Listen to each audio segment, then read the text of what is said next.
आपसे इतनी गुजारिश है कि हमारी मस्जिद का जो सालाना प्रोग्राम होता है, और अल्हम्दुलिल्लाह हर साल होता है, 25 साल से मुसलसल ये प्रोग्राम हो रहा है, ये 26वां साल है, अल्लाह कबूल फरमाए।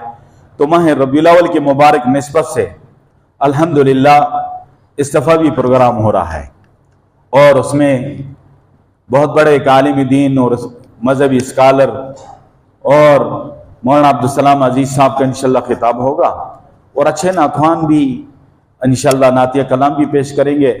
प्रोग्राम इंशाल्लाह निस्बतन मुख्तसर होगा, बहुत तवील नहीं होगा, मगरिब के बाद शुरू होगा। कोशिश है कि 10 बजे ख़त्म हो जाए, और उसके में आपसे गुजारिश है कि आपने शिरकत सब नहीं करनी है, और अल्लाह आपको जज़ाए खैर दे। फिर हमारे कुछ मेहरबान दोस्त हैं, अल्लाह उनके रिज़्क़ में माल में बरकतें अता फरमाए। तो हर साल वो इस मौके पे जो मेहमान आते हैं उनके लिए खाने का इंतज़ाम करते हैं। हमारे इंतज़ामिया, मस्जिद की इंतज़ामिया, आटे की रिफाइनरी का तावन, सरपरस्ती इसमें शामिल रहती है।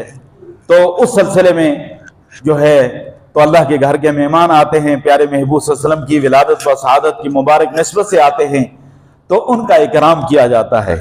इस सिलसिले में आपसे मेरी गुजारिश है कि हमारे मस्जिद के जो साथी हैं, इंतज़ामिया बार होंगे, आपने अपना हिस्सा डालना है इंशाल्लाह, ठीक है ना जी। हाँ, इंशाल्लाह सैकड़ों लोगों का खाने का इंतज़ाम होता है, 400-500 लोगों के खाने का इंतज़ाम होता है, कभी 600 हो जाते हैं, कभी ज़्यादा हो जाते हैं। तो आपने उसका अपना हिस्सा डालना है इंशाल्लाह, ठीक है जी। अल्लाह आपको जज़ाए खैर दे। हमारी मस्जिद का फंड जो है ना, हम उसको मस्जिद तक महदूद रखते हैं, और इस तरह के हमारे प्रोग्राम जो होते हैं उसके लिए हम सारे मिलकर इलादा फंडिंग करते हैं, और फिर उससे हमारा ये सिलसिला जो है चलता है। अल्लाह सबको जज़ाए खैर अता फरमाए। व आखिर दावाना।